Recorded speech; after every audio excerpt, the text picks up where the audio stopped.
ဖျားသခင်ရဲ့ကျေးဇူးတော်ကိုချီးမွမ်းပါတယ်ဒီနေ့မှာနှုတ်ကပတ်တော်အဖြစ်ခွန်အားယူဆင်ခြင်ဖို့ရန်အတွက်ရှမသက်ခရစ်ယာန်ခန်းကြီး24ရဲ့ပိုင်းငယ်ရဲ့1မှ9ယေရှုသည်ဗိမာန်တော်မှ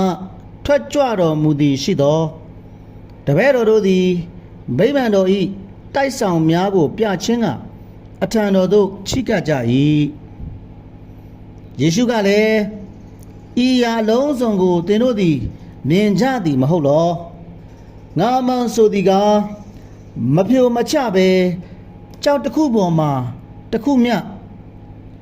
တည်မနေရဟုမိန့်တော်မူ၏တနေ့သခင်ယေရှုခရစ်တော်ဘုရားဗိမာန်တော်ကနေထွက်လာတဲ့အချိန်မှာသူ့အနီးနားမှာရှိနေတဲ့တပည့်တော်တွေကဗိမာန်တော်ရဲ့တိုက်ဆောင်တွေကိုပြဖို့ရန်အတွက်သခင်ယေရှုထံကိုချီးကပ်သွားကြတယ်သခင်ယေရှုကဒါကိုသိပါတယ်ပြီးတော့မှသခင်ယေရှုကဒီသူ့ရဲ့တပည့်တော်တွေကိုဗာပြောလဲဆိုရင်အခုဒီရာလုံးစုံကိုတဲ့မင်းတို့မြင်ကြတယ်မဟုတ်လားတဲ့ဒီရာတွေကတဲ့တနေ့ကျရင်လူတူတယောက်မှမပြိုမချပဲနဲ့ကြောက်တစ်ခုပေါ်မှာတစ်ခုမတီမနေရပျက်စီးပြိုလဲကြမယ်လို့သခင်ယေရှုမိန့်တော်မူခဲ့ပါတယ်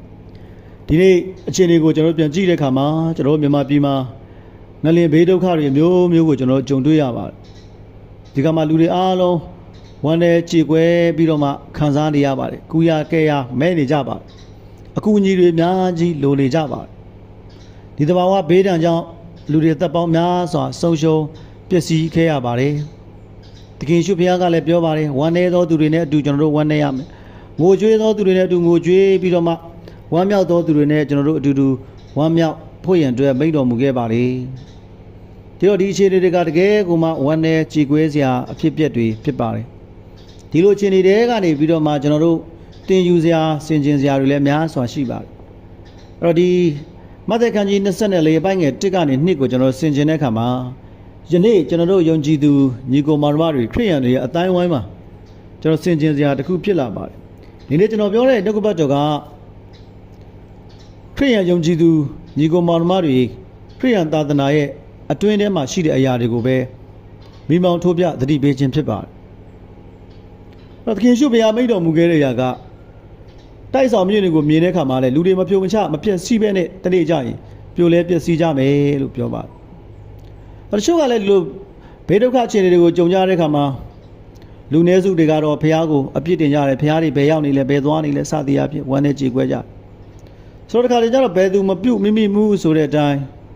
ကျွန်တော်တို့လူသားတွေရဲ့လောဘဒေါသမောဟအတ္တမာမာနတွေနဲ့တရားဇာတတဘာဝတရားကြီးကိုကျွန်တော်ညှဉ်းပန်းနှိပ်စက်ဖျက်ဆီးခဲ့သမျှအရာတွေကကျွန်တော်တို့စီကိုပြန်လှည့်လာတဲ့အခြေအနေတွေကိုလည်းကျွန်တော်တို့ရင်ဆိုင်ရပါတယ်ဒါပေမဲ့ကျွန်တော်တို့သတိမပြုမိပါဘူးလူဆိုတာကတော့ကိုယ်ကဘလောက်ပဲမကောင်းတာကိုလှုပ်ကောင်းတဲ့အရာကိုပဲကျွန်တော်တို့လိုချင်ကြပါတယ်ဒါဟာလူတွေရဲ့သဘောတဘာဝပဲဖြစ်တယ်ဒီလိုသဘောထားမှလည်းလူပိသတာလူလို့ပဲကျွန်တော်တို့ဝန်းကျင်ကခေါ်ဆိုတတ်မှတ်ကြပါတယ်ဒီနေ့တဘာဝတရားကြီးဖောက်ပြန်ယိုယွင်းပျက်စီးနေခြင်းကဖျားတွေနဲ့ပဲဆိုင်တာလားကျွန်တော်တို့ရဲ့လောဘမောဟအတ္တတွေနဲ့ကဘာမြေကြီးကိုထိမ့်သိမ်းပြုစုဆောင်းရှောက်ရမယ့်စားရသမျှကိုခွာယူခြင်းကျွန်တော်လောဘတွေကြောင့်ပျက်စီးတာလားကျွန်တော်အနေနဲ့စဉ်းစားဆင်ခြင်မိပါတယ်ဒီနေ့ယုံကြည်သူညီကိုမောင်နှမတွေလည်းသခင်ယေရှုဘုရားမိန့်တော်မူခဲ့တဲ့အရာကိုပြန်ဆင်ခြင်တဲ့အခါမှာကျွန်တော်ဘာကိုနားလေသဘောပေါက်ရမလဲဆိုရင်ဒီကနေ့ခရစ်ယာန်သာသနာလို့ကျွန်တော်ပြောတဲ့အခါမှာယုံကြည်သူတူချင်းစီရဲ့ဝိညာဉ်ရေးကြီးထွားခြင်းချက်ဖို့နဲ့လူပိသတဲ့လူတွေဖြစ်ဖို့လူပိသတဲ့လူဆိုတာကတော့ကိုချင်းစာတရားရှိဖို့စာနာစိတ်တွေရှိဖို့ညှာတာစိတ်တွေရှိဖို့လောဘဒေါသမောဟတွေနည်းဖို့ရန်အတွက်ဖြစ်တယ်။တမန်တရားကိုသိပြီးတော့မှသခင်ယေရှုခရစ်တော်ဘုရားရဲ့အဆုံးအမတွေကိုနာခံလိုက်လျှောက်အသက်ရှင်ပြီးတော့မှလူပိသတဲ့လူတွေဖြစ်ဖို့ဒါကဒီနေ့သခင်ယေရှုဘုရားအလိုရှိခဲ့တဲ့အရာဖြစ်ပါတယ်။သို့တော်လည်းဒီနေ့ကျွန်တော်တို့ကသာသနာလို့ခေါင်းစဉ်တက်တာနဲ့တပြိုင်နက်တည်းမှာအထူးသဖြင့်သာသနာခေါင်းဆောင်တွေကျွန်တော်ဆင်ခြင်ရမယ့်အရာဒီခရစ်ယာန်သာသနာရဲ့တိုးပွားခြင်းတိုးတက်ခြင်းအောင်မြင်ခြင်းကိုဘာနဲ့ပဲတိုင်းတာလဲဆိုတော့အရေးအတွက်တွေနဲ့ကျွန်တော်တိုင်းတာကြတယ်ခရစ်ယာန်ဘာသာဝင်တွေမြန်မာပြည်မှာဘယ်လောက်ရှိတယ်လူဦးရေဘယ်လောက်များတယ်ဆိုတဲ့အရာပေါ်မှာအားရဝမ်းမြောက်ကျေနပ်နေကြတယ်လူဦးရေတိုးတက်ပြီးတော့မှအရေးအတွက်တွေသာများလာပေမဲ့ခရစ်တော်ရဲ့စိတ်သဘောမရှိတဲ့အခါမှာသခင်ယေရှုခရစ်တော်ဘုရားရဲ့ဘုံလည်းမထင်ရှားဘူးကဲ့ရဲ့ပြည့်တင်ရှုံချစရာဖြစ်တယ်လို့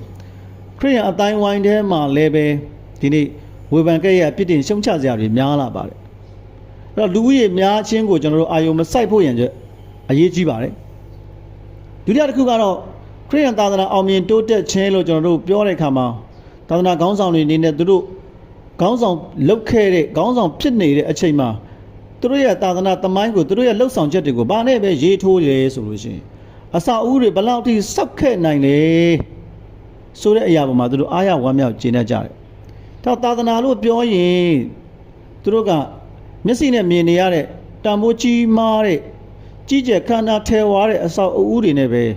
သာသနာရဲ့တိုးတက်ခြင်းကိုတိုင်းတာနေကြတယ်။ဒီမျက်စိနဲ့မြင်နေရတဲ့အရာတွေကတဲ့တနေ့မဖြိုမချပဲပျက်စီးဆုံးရှုံးသွားကြလိမ့်မယ်။အဲ့တော့သခင်ယေရှုဖခင်ကဘာကိုအလိုရှိတာလဲဆိုရင်လူသားတဦးချင်းစီက